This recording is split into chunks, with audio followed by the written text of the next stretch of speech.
ರಾಯರು ನನಗಿದೊಂದು ಚಾನ್ಸ್ ಕೊಟ್ಟಿದ್ದ ಅಂತ ತಿಳ್ಕೊಳ್ತೀನಿ. ತವ ಸಂಕೀರ್ತನಂ ವೇದ ಶಾಸ್ತ್ರಾರ್ಥ ಜ್ಞಾನ ಸಿದ್ಧಯೇ ಅಂತ ಅಪರ್ಣಾಚಾರ್ಯರು ರಾಯರ ನಾಮದ ಮಹಿಮೆಯನ್ನು ವರ್ಣನೆ ಮಾಡ್ತಾರೆ. ದೇವರಿಗೆ ಯಾಕೆ ನೀನು ಯಾಕೋ, ನಿನ್ನ ಹಂಗೆ ಯಾಕೋ, ನಿನ್ನ ನಾಮದ ಬಲ ಒಂದೇ ಸಾಕು ಅಂತಾರೆ. ಆ ರಾಯರ ನಾಮದ ಕಾರುಣ್ಯವನ್ನ ಕಂಡವರು, ಆ ನಾಮದ ಮಹಿಮೆಯನ್ನ ಉಂಡವರು, ಜಗತ್ತಿಗೆ ಹಂಚಿದವರು ಅಪರ್ಣಾಚಾರ್ಯರು. ಅಪರ್ಣಾಚಾರ್ಯರು ಹೇಳ್ತಾರೆ, ತವ ಸಂಕೀರ್ತನಂ ವೇದ ಶಾಸ್ತ್ರಾರ್ಥ ಜ್ಞಾನ ಸಿದ್ಧಯೇ. ವೇದ ಶಾಸ್ತ್ರ, ವೇದ ಅಪೌರುಷೇಯವಾದದ್ದು, ಶಾಸ್ತ್ರ ಮೀಮಾಂಸಾ ಶಾಸ್ತ್ರ. ವೇದ ವೇದಾಂತದ ತಿರುಳು ಹುರುಳು ನಿಮಗೆ ಗೊತ್ತಾಗಬೇಕಾದ್ರೆ, ವೇದಾಂತ ಹೇಳ್ತೀನಿ ಅಂತ ಮರಳು ಮಾಡುವವರ ಬಗ್ಗೆ ನೀವು ಹೋಗಬಾರ್ದು ಅಂತಾದ್ರೆ, ನಿಜವಾದ ತಿಳಿಯ ವೇದ ಅರ್ಥ ಆಗಬೇಕಂತಾದ್ರೆ ರಾಯರ ಪಾದ ಹಿಡಿಬೇಕು, ಅವರ ನಾಮವನ್ನು ಉಚ್ಚಾರಣೆ ಮಾಡಬೇಕು. ನಿರಂತರ ರಾಯರ ಯಾರು ಜಪ ಮಾಡ್ತಿರ್ತಾರೆ ಅವರ ತಲೆಯಲ್ಲಿಯೇ ಜನ್ಮ ಜನ್ಮಾಂತರದಲ್ಲಿ ಗುರುಮುಖದಲ್ಲಿ ಶ್ರವಣ ಮಾಡಿದ ಶಾಸ್ತ್ರದ ಅರ್ಥ ಉದ್ಬೋಧ ಆಗತ್ತೆ, ನೆನಪಿಗೆ ಬರುತ್ತೆ. ಮರೆತದ್ದನ್ನ ನೆನಪಿಗೆ ತಂದು ಕೊಡುವ ಮಹಾನುಭಾವರು ಮಂತ್ರಾಲಯ ಪ್ರಭುಗಳು. ಆ ನಿಟ್ಟಿನಲ್ಲಿ ಆ ರಾಯರ ನಾಮದ ಮಹಿಮೆ, ಅವರ ಸ್ಮರಣೆ, ಅವರ ದರ್ಶನ, ಅವರ ಪಾದೋದಕ. ಆಗಲೇ ಅವರು ಹೇಳಿದ್ರು, ಯಪ್ಪಿಬೇ ಜಲಮೇತೇನ ಸ್ತೋತ್ರೇಣೈವಾಭಿಮಂತ್ರಿತಂ ತಸ್ಯ ಕುಕ್ಷಿಗತಾಹ ದೋಷಾಹ ಸರ್ವೇ ನಶ್ಯಂತಿ. ಒಂದು ವಾರ ಬಿಟ್ಕೊಂಡು ಮೂರು ದಿನ ಬಿಟ್ಕೊಂಡಲ್ಲ, ಜಗತ್ತಿನ ಯಾವುದೇ ಡಾಕ್ಟ್ರು ಔಷಧಿ ಕೊಟ್ಟು ಇಮ್ಮಿಡಿಯೇಟ್ ವಾಸಿ ಮಾಡೋರು ಅಂತ ಯಾರಾದ್ರು ಇದ್ದಾರ? ಅವರೆಲ್ಲ ನಮ್ಮೇಲೆ ಟ್ರೈ ಮಾಡ್ತಾರೆ, ನಿಂಗೆ ಈ ಔಷಧಿ ರೆಸ್ಪಾಂಡ್ ಮಾಡತ್ತಾ ನೋಡ್ಲಿಕ್ಕೆ 3 ದಿನ ಕೋರ್ಸ್, 4ನೇ ದಿನ ಬದುಕಿದ್ರೆ ಬನ್ನಿ, ಇಲ್ಲದೆ ಇದ್ರೆ ಬೇಡ ಅಂತಾನೆ ಅದ್ರ ತಾತ್ಪರ್ಯ. ಆದ್ರೆ ನನ್ನ ಪಾದೋದಕ ಅಲ್ಲ, ಕೈಯಲ್ಲಿ ನೀರು ಹಾಕೊಳ್ಳಿ, ನನ್ನ ಹೆಸರು ಹೇಳಿ ತಗೊಳ್ಳಿ, ನಿಮಗೆ ವಾಸಿ ಆಗದಿದ್ರೆ ಆಮೇಲೆ ಬಂದು ಕೇಳಿ ಅಂತಾರೆ. ವಾಸಿ ಆಗ ಪ್ರಶ್ನೆ ಇಲ್ಲ, ಇದು ತತ್ಕ್ಷಣ ಅಂತಾರೆ. ಅದನ್ನ ಅನುಭವ ಸಿದ್ಧ ಮಾಡಿಕೊಂಡ ಮಹಾನುಭಾವರು ಅಪರ್ಣಾಚಾರ್ಯರು. ಮತ್ತೆ ಇವತ್ತಿನ ಕಾರ್ಯಕ್ರಮ ನಿಜವಾಗಿ ಮೊದಲು ಉಪನ್ಯಾಸ ನಂದಿತ್ತು, ಆಮೇಲೆ ವಾದಿರಾಜಾಚಾರ್ಯ ಇತ್ತು. ಅದು ಪ್ಲಾನು ಇವ್ರದ್ದು. ಆದರೆ ರಾಯರಿಗೆ ಅದಿಷ್ಟ ಇಲ್ಲ. ರಾಯರ ಪ್ಲಾನ್ ಏನಂದ್ರೆ, ನಂದು ಬೇಡಯ್ಯ, ಮೊದಲು ನಮ್ಮ ಶಿಷ್ಯಂದಾಗಲಿ, ಯಾರದು ವಾದೀಂದ್ರ ತೀರ್ಥರ ಗ್ರಂಥ ಮೊದಲಾಗಲಿ, ಆಮೇಲೆ ನಾ ಮಾಡಿದ್ದು ಅಂತ ತಿಳಿಸ್ಲಿಕ್ಕೇನೋ ಎಂಬಂತೆ ನನ್ನ ಬಸ್ ಇಲ್ಲಿಗೆ ಬಂದಾಗಲೇ 8:15. ಮತ್ತೆ ಹೇಗಾಗ್ಬೇಕು, ನಾನು ನೆನ್ನೆ ಕೇಳ್ಕೊಂಡಿದ್ದೆ, ರಾಯರ ಇಚ್ಛೆಗೆ ಅನುಗುಣವಾಗಿ ವಾದೀಂದ್ರ ತೀರ್ಥರು, ನಾವು ಯಾವಾಗಲೂ ಯಾರದೇ ಗ್ರಂಥ ಕೇಳಬೇಕಾದ್ರೆ ಗ್ರಂಥ ಕರ್ತೃವಿನ ಮಹಿಮೆ ಮೊದಲು ತಿಳ್ಕೊಳ್ಬೇಕು. ಇಂಥವರು ಬರೆದ ಗ್ರಂಥ ಅಂತಂದಾಗ ಆ ಗ್ರಂಥದಲ್ಲಿ ಅಧ್ಯಾಪನ ಮಾಡುವ ಶ್ರದ್ಧಾ ಜಾಡ್ಯ ನಮ್ಗೆ ಹುಟ್ಟತ್.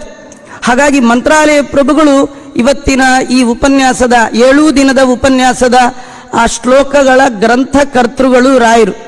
ಅವರ ಮಹಿಮೆ ಮೊದಲು ತಿಳಿಬೇಕು. ಅವ್ರ ಮಹಿಮೆ ಯಾರು ಹೇಳಬೇಕು?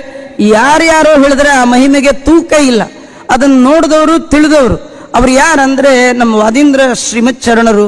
ಎಂಥ ಅದ್ಭುತವಾದ ಮಹಿಮೆ, ರಾಯರ ಮಹಿಮೆ ಹೇಳಿ ಅಂದ್ರೆ ಅವ್ರ ಕಂಠ ಬಿಗಿದು ಬರುತ್ತೆ, ಕಣ್ಣಲ್ಲಿ ಆನಂದ ಬಾಷ್ಪ ತುಂಬತ್ತೆ, ಮೈ ಕೂದಲು ರೋಮಾಂಚನವಾಗಿ ನಿಮಿರಿ ನಿಲ್ಲತ್ತೆ. ರಾಯರು ಅನ್ನೋ ಒಂದು ಶಬ್ದವೇ ಅವ್ರಿಗೆ ಅದ್ಭುತವಾದ ಒಂದು ಶಕ್ತಿಯನ್ನ ತುಂಬುವಂಥದ್ದು. ಅಂತ ವಾದೀಂದ್ರ ತೀರ್ಥರಿಂದ ರಚಿತವಾದ ಗುರುಗುಣದ ಮಹಿಮೆ. ಅವರು ಒಂದು ಮಾತನ್ನು ಮಾತ್ರ ನಾನು ಹೇಳ್ತೀನಿ, ಯಾಕಂದ್ರೆ ನನ್ನ ನಾಲ್ಗೆ ಕ್ಲೀನ್ ಆಗಬೇಕಾದ್ರೆ, ನನ್ನ ನಾಲ್ಗೆಯಲ್ಲಿ ರಾಯರು ಬರೆದ ಗ್ರಂಥವನ್ನ ಹೇಳಬೇಕಾದ್ರೆ, ಅವರು ರಾಯರನ್ನ ಏನ್ ಕೊಂಡಾಡಿದ್ದಾರೆ ಅದನ್ನ ನನ್ನ ನಾಲ್ಗೆಯಲ್ಲಿ ಹೇಳಬೇಕು ಅಂತ ಹೇಳ್ತೇನೆ. ಈಗಾಗಲೇ ಹೇಳಿ ಆಗಿದೆ, ಆದ್ರೆ ಅವರು ವರ್ಣನೆ ಮಾಡ್ತಾ ಅಂತಾರೆ, ಅವರ ಗ್ರಂಥದ ಬಗ್ಗೆ ಅವರ ಪರಿಚಯ ಮಾಡ್ತಾ. ರಾಯರ ಹೆಸರನ್ನ ರಾಯರು ಅಂತ ಕರೆದ್ರೆ ರಾಯರು ಖುಷಿ ಆಗಲ್ಲಂತೆ. ರಾಯರ ಹೆಸರನ್ನ ಪರಿಮಳಾಚಾರ್ಯ ಅಂದ್ರೆ ಭಾರಿ ಖುಷಿ, ಪರಿಮಳಾಚಾರ್ಯ ಅಂದ್ರೆ ರಾಯರ ಖುಷಿ, ಪರಿಮಳ ಅಂದ್ರೆ ರಾಯರ ಖುಷಿ. ಜ್ಞಾನಿಗಳಿಗೆಲ್ಲ ಖುಷಿ ಕೊಟ್ಟ ಗ್ರಂಥ ಪರಿಮಳ. ಆ ಹೆಸರಿನಿಂದಲೇ ಅವರನ್ನು ಕರಿಬೇಕು. ಅದನ್ನು ವಾದೀಂದ್ರ ತೀರ್ಥರು ಕರೆಯುವಾಗ ಧೀರಶ್ರೀ ರಾಘವೇಂದ್ರ ತ್ವದತುಲ ರಸನ ರಂಗನೃತ್ಯ ಸ್ವಯಂಭೂ ಯೋಷಾದಮ್ಮಿಲ್ಲಬಾರ ಶ್ಲತ ಕುಸುಮತತಿ ತ್ವದ್ಗಿರ ಸಂಗಿರಾಮ ಯಾಭಿಃ ಸಮ್ಮಿಶ್ರಿತಾಭಿಃ ನಿರವಧಿ ವಸುಧಾ ವಿಶ್ರುತಾ ಸಾ ಸುಧಾಪಿ ಕ್ಷೋಣೀಗಿರ್ವಾಣಗಮ್ಯಂ ಪರಿಮಳಮತುಲಂ ಸಂಪ್ರತಂ ಸಂಪ್ರಪೇದೆ. ರಾಘವೇಂದ್ರ ಸ್ವಾಮಿಗಳ ಪರಿಮಳ ಗ್ರಂಥ ಅದನ್ನು ವರ್ಣನೆ ಮಾಡಬೇಕು ಅಂತ ಅನ್ನಿಸಿದಾಗ ಪರಿಮಳ ಬೇರೆ ಅಲ್ಲ, ರಾಯರು ಬೇರೆ ಅಲ್ಲ. ರೂಪಮನ್ಯದಿವ ಧನ್ಯಮಾತ್ಮನ. ರಾಯರೇ ಪರಿಮಳ, ಪರಿಮಳವೇ ರಾಯರು. ಅಂತಹ ರಾಯರು ಅವರ ನಾಲಿಗೆಯಲ್ಲಿ ಅಂತಹ ಅದ್ಭುತವಾದ ಗ್ರಂಥ ಬರೆದಂತಹ ಕ್ರಮ ಅದನ್ನು ವರ್ಣನೆ ಮಾಡ್ತಾರೆ. ದೇವಲೋಕದ ಬ್ರಹ್ಮದೇವರ ಪತ್ನಿಯಾದ ಸರಸ್ವತಿ ದೇವಿಯರಿಗೆ ಒಮ್ಮೆ ನರ್ತನ ಮಾಡಬೇಕು ಅಂತ ಅನ್ನಿಸ್ತಂತೆ. ಯಾಕೆ ಅನ್ನಿಸ್ತು ಕೇಳಬೇಡಿ, ಯಾರಿಗೇನು ಅನ್ನಿಸ್ಬೇಕಾದ್ರೂ ದಿಯೋ ಯೋನ ಪ್ರಚೋದಯಾತ್, ಭಗವಂತ ಅನ್ನಿಸಿದ. ಅವಳು ಅನ್ಕೊಂಡ್ಲು ಕುಣಿಬೇಕು ಅಂತ ಅನ್ಕೊಂಡ್ರೆ ಒಳ್ಳೆ ಸ್ಟೇಜ್ ಬೇಕು. ಸಣ್ಣ ಪುಟ್ಟವರು ಡ್ಯಾನ್ಸ್ ಮಾಡಬೇಕಾದ್ರೆ ಉತ್ತಮವಾದ ಸ್ಟೇಜ್ ಅನ್ನ ಬಯಸುವಾಗ ನಾಟ್ಯಕ್ಕೆ ಅಭಿಮಾನಿಯಾದ ಸರಸ್ವತಿ ಅವಳು ಕುಣಿಬೇಕಾದ್ರೆ ಕಂಡೀಷನ್ ಹಾಕಿದ್ಲು, ಜಡವಾದ ರಂಗಮಂದಿರದಲ್ಲಿ ನಾನು ಕುಣಿಯಲ್ಲ, ಚೇತನಮಯವಾದ ರಂಗಮಂದಿರ ಯಾವ್ದಾದ್ರು ಇದೆಯಾ ಅಂತ ನೋಡಿದ್ಲು. ದೇವಲೋಕದಲ್ಲಿ ಕಾಣಲಿಲ್ಲ, ಭೂಲೋಕದಲ್ಲಿ ನೋಡಿದ್ರಾಗ ರಾಯರ ನಾಲಿಗೆ ಕಂಡತಂತೆ. ಹಾಗಾದ್ರೆ ಈ ನಾಲಿಗೆ ಮೇಲೆ ಡ್ಯಾನ್ಸ್ ಮಾಡ್ಬೇಕು. ನಾನು ಹೋಗಕ್ ಮುಂಚೆ ಇನ್ಯಾರಾದ್ರೂ ಬಂದ್ಬಿಟ್ಟಾರು ಅಂತ ಹೇಳಿ ಗಾಬರಿ ಎಲ್ಲರೂ ಒಂದ್ ಎಲೆ ಇದ್ರೆ ಇನ್ಯಾರು ಬಂದು ಕೂತ್ರೆ ಏನ್ ಮಾಡೋದು ಅಂತ ನಾವ್ ಹೇಗೆ ಗಾಬರಿ ಹೋಗ್ತೀವಿ, ಓಡೋಗಿ ಕೂತ್ಕೊಳ್ತೀವಿ. ರಾಯರ ಖಾಲಿ ನಾಲಿಗೆ, ಶುದ್ಧ ನಾಲಿಗೆ, ಪರಿಶುದ್ಧ ನಾಲಿಗೆ, ಯಾವಾಗಲೂ ಭಗವಂತನ ಸ್ಮರಣೆ ಮಾಡಿ ಮಾಡಿ ಮಾಡಿ ಮೈ ಮಾತು ಮನಸ್ಸು ತ್ರಿಕರಣಗಳು ಪವಿತ್ರಗೊಂಡಂತಹ ಮೈ ಕೈ ಮಾತು ಅಂತಹ ನಾಲಿಗೆ. ಇದಕ್ಕಿಂತ ಪವಿತ್ರವಾದ ನಾಲಿಗೆಯೇ ಇಲ್ಲ. ಹಾಗಾದ್ರೆ ಡ್ಯಾನ್ಸ್ ಮಾಡಿದ್ರೆ ಇಲ್ಲಿ ಮಾಡ್ಬೇಕು, ಅದಕ್ಕೆ ನಾಲಿಗೆಗೆ ಶೋಭೆ ಅಲ್ಲ, ಈ ನಾಲಿಗೆಯಲ್ಲಿ ಡ್ಯಾನ್ಸ್ ಮಾಡಿದ್ರೆ ನಂಗೆ ಶೋಭೆ ಅಂತ ಹೇಳಿ ಆಯಮ್ಮ ಕನ್ನಡಿ ಮುಂದೆ ನಿಂತ್ಕೊಂಡು ಅಲಂಕಾರ ಮಾಡ್ಕೊಂಡ್ಲು ದೇವಲೋಕದ ಮಂದಾರ ಮಲ್ಲಿಗೆಯ ಮೊಗ್ಗನ್ನ ತುರುಬಿನಲ್ಲಿ ಮುಡಿದಿದ್ದಾಳಂತೆ. ಏನೋ ಎಲ್ಲ ಆಭರಣ ಹಾಕೊಂಡಿದ್ದಾಳೆ. ಅಲ್ಲಿಂದ ಸತ್ಯಲೋಕದಿಂದ ದಡ ದಡ ದಡ ದಡ ಇಳಿತಾ ಬಂದದ್ದೇ ರಾಯರ ನಾಲಿಗೆಯಲ್ಲಿ ನಿಂತು ನರ್ತನ ಮಾಡೇ ಮಾಡಿದ್ಲು. ಆ ನರ್ತನ ಮಾಡುವಾಗ ಕೆಲವರಿಗೆ ಪೇಮೆಂಟ್ ಆಗಿಲ್ಲ, ಅಥವಾ ಕಡಿಮೆ ಪೇಮೆಂಟ್ ಅಂದ್ರೆ ಮುಖ ಕೆಟ್ಟದಾಗಿರುತ್ತೆ. ಕೈ ಮೈ ಹಾವ ಇದ್ರೆ ಪ್ರಯೋಜನ ಇಲ್ಲ, ಮುಖದಲ್ಲಿ ಭಾವ ಮುಖ್ಯ. ಭಾವವಿಲ್ಲದ ಭಕುತಿ ಅದು ಕುಹಕ ಯುಕುತಿ. ಅವಳು ಏನು ಆ ಸರಸ್ವತಿ ದೇವಿ ಆ ರಾಯರ ನಾಲಿಗೆಯ ಮೇಲೆ ನರ್ತನ ಮಾಡ್ತಾಳೆ.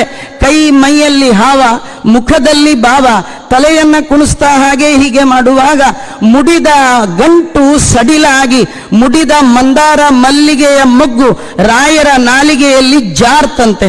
ಆ ಜಾರುವ ಸಂದರ್ಭದಲ್ಲಿ ರಾಯರ ಮಾತು ಸೇರ್ತಂತೆ. ಸೇರಿದ್ದೇ ಪರಿಮಳವಾಗಿ ಹೊರಗೆ ಬಂತಂತೆ. ಇಂಥ ಪರಿಮಳಾಚಾರ್ಯರೇ ನಿಮಗೆ ನಮಸ್ಕಾರ ಅಂತ ವಾದೀಂದ್ರ ತೀರ್ಥರು ಅವರನ್ನ ಕೊಂಡಾಡ್ತಾರೆ. ಅಂದ್ರೆ ನಾವೇನ್ ರಾಯರ್ ನೋಡಿದೀವ್ರಿ? ನಾವು ಇಷ್ಟೇ ರಾಯರದ ಪಂಚಾಮೃತ, ಅಲಂಕಾರ, ಶಾಲು, ತಂಬಿಗೆ, ಇನ್ನೇನು ನಮ್ಮ ರಾಯರಿಗೆ ಗೊತ್ತಿಲ್ಲ. ಆದರೆ ಅವರ ಕಾರುಣ್ಯವನ್ನ ಉಂಡವರು ಕಂಡವರು ವಾದೀಂದ್ರ ತೀರ್ಥರು. ಅಂಥ ವಾದೀಂದ್ರ ತೀರ್ಥರು ರಾಯರನ್ನ ಬಹಳವಾಗಿ ಕೊಂಡಾಡಿರ್ತಕ್ಕಂಥದ್ದು. ರಾಯರನ್ನ ಎಲ್ಲರೂ 8 to 80 8ರಿಂದ 80 ಒಳಗಿನ ಆಬಾಲ ವೃದ್ಧಕರ ಬಾಯಲ್ಲಿ ಬರುವ ಜಾತಿ ಮತ ಕುಲ ಮೀರಿ ಬರುವ ಒಂದು ಸ್ತೋತ್ರ ನಮೋ ಅತ್ಯಂತ ದಯಾಲವೇ, ದುರ್ವಾದಿ ಧ್ವಾಂತರವಯೇ, ವೈಷ್ಣವೇಂದಿ ವರೆಂದವೇ, ಶ್ರೀ ರಾಘವೇಂದ್ರ ಗುರವೇ ನಮೋ ಅತ್ಯಂತ ದಯಾಳುವೆ. ಯಾಕೆ ಅವರೊಬ್ಬರೇನ ದಯಾಳುಗಳು? ವಾದಿರಾಜರು ದಯಾಳುಗಳಲ್ಲ, ರಘೋತ್ತಮರು ದಯಾಳುಗಳಲ್ಲ, ವ್ಯಾಸರಾಜರು ದಯಾಳುಗಳಲ್ಲ, ಶ್ರೀಪಾದರಾಜರಲ್ಲಿ ದಯಾಳುತ್ವ ಇಲ್ಲ. ಯಾರಲ್ಲಿಲ್ಲ? ಎಲ್ಲರಲ್ಲೂ ಇದೆ ರೀ. ಆದ್ರೆ ಅವರೆಲ್ಲ ಬರೀ ದಯಾಳುಗಳು. ಅತ್ಯಂತ ದಯಾಳುಗಳು ಅನ್ನುವ ಅತ್ಯಂತ ವಿಶೇಷಣ ಯಾರು ಕೊಟ್ಟರು? ನಮ್ಮ ರಾಯರಿಗೆ ಮಾತ್ರ. ಅದೇ ನಿಮ್ಮ ರಾಯರು ಹೌದ್ರಿ, ಅವ್ರು ನಮ್ಮ ರಾಯರು. ಯಾಕಂದ್ರೆ 30 ವರ್ಷ ಅನ್ನ ಕೊಟ್ಟವರು, ತಲೆ ಕೊಟ್ಟವರು, ಹೊಟ್ಟೆ ತಲೆ ಎಲ್ಲರಿಗೆ ಎಲ್ಲಾ ಕಾಲಕ್ಕೆ ಕೊಟ್ಟವರು. ವಿದ್ವದಭ್ಯರ್ಥನೀಯ, ಎಲ್ಲ ವಿದ್ವಾಂಸರು ಬೇಡಿ ಟೀಕಾಚಾರ್ಯರ ಮಾತು ಅರ್ಥ ಆಗ್ಬೇಕು, ರಾಯರ ಹತ್ರ ಹೋಗಿ ಬೇಡ್ಬೇಕು. ವ್ಯಾಸರಾಜರ ಮಾತು ಅರ್ಥ ಆಗ್ಬೇಕು, ಮತ್ತೆ ರಾಯರ ಹತ್ರ ಬೇಡ್ಬೇಕು. ವಾದಿರಾಜರ ಮಾತು ಅರ್ಥ ಆಗ್ಬೇಕು, ರಾಯರ ಹತ್ರ ಬೇಡ್ಬೇಕು. ಭಾವಬೋಧಕಾರರ ಮಾತು ಅರ್ಥ ಆಗ್ಬೇಕು, ರಾಯರ ಹತ್ರ ಹೋಗ್ಬೇಕು. ವಿದ್ವಾಂಸರು ಪ್ರಾರ್ಥನೆ ಮಾಡಿ ಅವರಿಂದ ಜ್ಞಾನ ಭಿಕ್ಷೆಯನ್ನ ಪಡಿತಾ ಇದ್ದಾರೆ. ತಲೆಗೆ ಹೊಟ್ಟೆಗೆ ಎರಡಕ್ಕೂ ಕೊಟ್ಟ ದಿಟ್ಟ ಯತಿಗಳು ನಮ್ಮ ರಾಯರು. ಅವ್ರಿಗೆ ಅತ್ಯಂತ ದಯಾಳುಗಳು. ಯಾಕೆ ಗೊತ್ತಾ? ಶ್ರೀಪಾದರಾಜರು ಧ್ರುವರಾಗಿ ಬಂದಾಗ, ದೇವರು ಕರೆದಾಗ ಹೊರಟರು. ಎಲ್ಲಾ ಜ್ಞಾನಿಗಳು ಭೂಲೋಕಕ್ಕೆ ಬಂದ್ರು, ಭಗವಂತ ಹೇಳಿದಷ್ಟು ಕೆಲಸ ಮಾಡಿದ್ರು, ಸಾಧನೆ ಮಾಡ್ಕೊಂಡ್ರು, ಕರೆದಾಗ ಹೋದ್ರು. ಹೋಗು ಅಂದಾಗ ಬಂದ್ರು, ಕರೆದಾಗ ಹೋದ್ರು. ಆದ್ರೆ ನಮ್ಮ ರಾಯರು ಹಾಗಲ್ಲ. ಅವರು ಪ್ರಹ್ಲಾದರಾಜರಾಗಿ ಬಂದ್ರು. ಕರೆದ ತಕ್ಷಣ ನರಸಿಂಹ ಯಾರಿಗೂ ಬಾರದ ಹಾಗೆ ಕಂಬದಿಂದಲೇ ಭಗವಂತ ಬಂದ ಭಗವಂತ ನಮ್ಮ ಪ್ರಹ್ಲಾದರಾಜರಿಗಂದ, ಏನ್ ಬೇಕು ನಿಮ್ಗೆ ಕೇಳಿ ಇಂದ. ಅದಕ್ಕೆ ಅವರಂದ್ರು ನಂಗೇನು ಬೇಡ, ಕೇಳಬೇಕು ಅಂತ ನಿನ್ ಸೇವೆ ಮಾಡ್ಲಿಕ್ಕೆ ನಾನ್ ಬಿಸ್ನೆಸ್ ಮ್ಯಾನ್ ಅಲ್ಲ ಅಂದ್ಬಿಟ್ರು. ನೀನ್ ಗಿವ್ ಅಂಡ್ ಟೇಕ್ ಪಾಲಿಸಿ ವ್ಯವಹಾರ ನನ್ನ ತಿಟ್ಕೊಳ್ಬೇಡ. ನಾನು ನಿನಗೆ ಎಲ್ಲ ಮಾಡಿದ್ದು ನೀನು ಪ್ರೀತನಾಗಲಿ ಅಂತಷ್ಟೇ. ಕುರುವತೆ ಕರ್ಮ ಯತ್ ಪ್ರೀತಯೇ ಸಜ್ಜನಾಹ. ಸಜ್ಜನ ಶಿಖಾಮಣಿಗಳಾದ ಮಂತ್ರಾಲಯ ಪ್ರಭುಗಳು ಅವರು ಬೆಳಗ್ಗೆಯಿಂದ ರಾತ್ರಿ ಪರ್ಯಂತರವಾಗಿ ಮಾಡುವ ಸಕಲ ಕರ್ಮಗಳ ಹಿನ್ನೆಲೆಯಲ್ಲಿ ಒಂದೇ ಅವರ ಭಾವ, ಭಗವಂತ ನೀನು ಪ್ರೀತನಾಗು ಅಂತ. ಹಾಗಾಗಿ ಅಂತ ಭಗವಂತ ಮೆಚ್ಚಿ ನೆಚ್ಚಿನ ಶಿಷ್ಯನಾದ ಪ್ರಹ್ಲಾದನಿಗೆ ಏನ್ ಬೇಕು ಅಂತ ಕೇಳಿದಾಗಲೂ ಅವ್ರು ಏನು ಕೇಳಲಿಲ್ಲ. ಕೇಳಿದ್ದೇನು ಅಂದ್ರೆ ನಾವೆಲ್ಲ ಆ ರೀತಿ ಕೇಳಬೇಕು ಅಂತ ತೋರಿಸ್ಲಿಕ್ಕೆ ಒಂದು ಕೇಳಿದ್ರು, ಕಾಮಾನಾಂ ಹೃದಯ ಸಂಬ್ರೋಹಂ ವರದಸ್ತು ವೃಣೀಮಹೆ. ಬೇಡುವ ಬುದ್ಧಿ ಹೃದಯದಲ್ಲಿ ಹುಟ್ಟದ ಹಾಗೆ ಮಾಡು ಅಂತ ಭಗವಂತನಲ್ಲಿ ಬೇಡಿದರು. ಆ ಭಗವಂತ ಅಂದ, ಇದೆಲ್ಲ ಕೇಳಬೇಡ, ಪರ್ಸನಲ್ ಏನಾರು ಕೇಳು, ನಿಂಗೇನಾರು ಕೇಳು ಅಂತ. ನೋಡಿ, ನಮಗೂ ರಾಯರಿಗೂ ಇಷ್ಟೇ ವ್ಯತ್ಯಾಸ. ದೇವರನ್ನ ನಾವು ಕೇಳಿ ಕೇಳಿ ಕೇಳ್ತೇವೆ, ದೇವ್ರು ಕೊಡಲ್ಲ ಕೊಡಲ್ಲ ಕೊಡಲ್ಲ ಅಂತ. ಅಲ್ಲಿ ಪ್ರಹ್ಲಾದರಾಜರು ಕೊಡ್ತೀನಿ ಕೊಡ್ತೀನಿ ಕೊಡ್ತೀನಿ ಅಂತ ದೇವ್ರು, ಬೇಡ ಬೇಡ ಬೇಡ ಪ್ರಹ್ಲಾದರಾಜರು. ಇಷ್ಟೇ ನಮಗೂ ಅವ್ರಿಗೂ ಇರ್ತಕ್ಕಂಥ ವ್ಯತ್ಯಾಸ. ಕಡೆಗೆ ಪ್ರಹ್ಲಾದರಾಜರಿಗೆ ಭಗವಂತನೇ ಆಫರ್ ಮಾಡಿದ್ನಂತೆ, ಯಾಕೆ ಸಾಕು ಬಂದ್ಬಿಡು, ನಾನೇ ಮೋಕ್ಷಕ್ಕೆ ಹೋಗ್ತಾ ಇದ್ದೀನಿ, ನನ್ನ ಮನೆ ಅದು, ನಿನ್ನನ್ನು ಕರ್ಕೊಂಡು ಹೋಗ್ತೀನಿ ಬರ್ತೀಯಾ ಅಂದಾಗ ಪ್ರಹ್ಲಾದರಾಜರು ಆಡಿದ ಮಾತೆ ನಮೋ ಅತ್ಯಂತ ದಯಾಳುತ್ವಕ್ಕೆ ಕಾರಣ. ಏನು ಅತ್ಯಂತ ದಯಾಳು, ಅವರು ನಮ್ಮ ಕಡೆ ಎಲ್ಲ ಕೈ ತೋರಿಸಿ ರಾಯರಂದ್ರಂತೆ, ಏತನ್ವಿಹಾಯ ಕೃಪಣಾನ್, ಭಗವಂತ ನನ್ನ ಮೋಕ್ಷಕ್ಕೆ ಬಾಂತಿಯಲ್ಲ, ನಾನು ಬರೋಲ್ಲ, ಯಾಕಂದ್ರೆ ನನ್ನನ್ನು ನಂಬಿದ ಇವರನ್ನೆಲ್ಲ ಬಿಟ್ಟು ನಾ ಹೇಗೆ ಬರಲಿ. ಈ ರೀತಿ ನಮಗಾಗಿ ಕಾದು ಕಾದು ಕಾದು ಕುಳಿತ ಮಹಾನುಭಾವರು ಮಂತ್ರಾಲಯ ಪ್ರಭುಗಳು. ನಮಗಾಗಿ ಕಾದವರು ಯಾರು, ಬೇರೆ ಯಾರಿಲ್ಲ. ಸುಮ್ಮನೆ ಬರೋದು ಸ್ವಲ್ಪ ಲೇಟ್ ಆಗತ್ತೆ, ಒಂದು ಎಲೆ ಹಿಡ್ಕೊಳ್ಳಿ ಅಂದ್ರೆ ಹಿಡ್ಕೊಳ್ಳಿಕ್ಕೆ ರೆಡಿ ಇಲ್ಲ. ಅದು ಬೇರೆ ಯಾರಿಗೆಲ್ಲ, ಹೆತ್ತವರಿಗೆ ಹೊತ್ತವರಿಗೆ ಊಟದಲ್ಲಿ ಸಾಪಂಕ್ತಿ ಕೊಡ್ಲಿಕ್ಕೆ ನಾವು ರೆಡಿ ಇಲ್ಲ. ಅಂಥದ್ರಲ್ಲಿ ನಮ್ಗೆ ಏನ್ ಸಂಬಂಧ ರೀ ರಾಯರು? ಏನ್ ಚಿಕ್ಕಪ್ಪನ ಮಕ್ಕಳ ದೊಡ್ಡಪ್ಪನ ಮಕ್ಕಳ ನಾವವ್ರಿಗೆ? ಅವ್ರಂತಾರೆ ನೀವು ನಮ್ಮ ಸಂಬಂಧಿಕರು ಅಂತಾರೆ, ವಿದ್ಯಾ ಸಂಬಂಧಿವಿ ದೇಹ ಸಂಬಂಧಿವಿ. ಇಂತಹ ಕಾರುಣ್ಯ ನಮೋ ಅತ್ಯಂತ ದೇವರು ಪ್ರಹ್ಲಾದರಾಜರು ನೋಡು ಅಂದ್ರಂತ, ನೋಡು ಬರೋದಿದ್ರೆ ನೀವೊಬ್ಬ, ಈ ಎಲ್ಲ ದೈತ್ಯರನ್ನು ಕರ್ಕೊಂಡು ಹೋಗ್ಲಿಕ್ಕೆ ಆಗಲ್ಲ ಅಂದಾಗ ರಾಯರಂದ್ರಂತೆ, ಸ್ವಾಮಿ ನೀನು ಅವ್ರನ್ನ ಜಾತಿ ನೋಡಿ ಅವ್ರ ಹೆಸರು ಹೇಳ್ಬೇಡ, ಅವರೆಲ್ಲ ನಿನ್ನ ಭಕ್ತರು, ಆಗದೆ ಇದ್ರೆ ನಾನು ಮಾಡ್ತೇನೆ ಅಂದ್ರು. ಅವ್ರನ್ನೆಲ್ಲ ರಾಯರು ಹೇಳ್ತಾರೆ, ಇವ್ರನ್ನೆಲ್ಲ ನಿನ್ನ ಭಕ್ತರನ್ನಾಗಿ ಮಾಡಿ, ಇವರ ನಾಲಿಗೆಯಲ್ಲಿ ನಿನ್ನ ನಾಮ ಬರುವಂತೆ ಮಾಡಿ, ಇವರನ್ನು ಮೋಕ್ಷಕ್ಕೆ ಫಿಟ್ ಪರ್ಸನಾಲಿಟಿ ಮಾಡಿ ನಾನು ಕರ್ಕೊಂಡೇ ಬರ್ತೀನಿ ಅಂತ ಹೇಳಿ ನಮಗಾಗಿ ಹಠ ಹಿಡಿದು ಕುಳಿತ ಒಬ್ಬರೇ ದಯಾಳುಗಳು, ನಮೋ ಅತ್ಯಂತ ದಯಾಳುವೆ ನಮ್ಮ ಮಂತ್ರಾಲಯ ಪ್ರಭುಗಳು. ದೇವ್ರು ಕೇಳದಲ್ಲಪ್ಪ, ಇಂಥ ದೈತ್ಯರು ಬೈ ಬರ್ತು ಹುಟ್ಟಾ ದೈತ್ಯರು ಇವರು, ಇವ್ರನ್ನೆಲ್ಲ ಹೇಗೆ ರಿಪೇರಿ ಮಾಡ್ತೀಯಾ? ಇವರೆಲ್ಲ ದೊಡ್ಡ ದೊಡ್ಡ ಎಂಡಿಗಳು.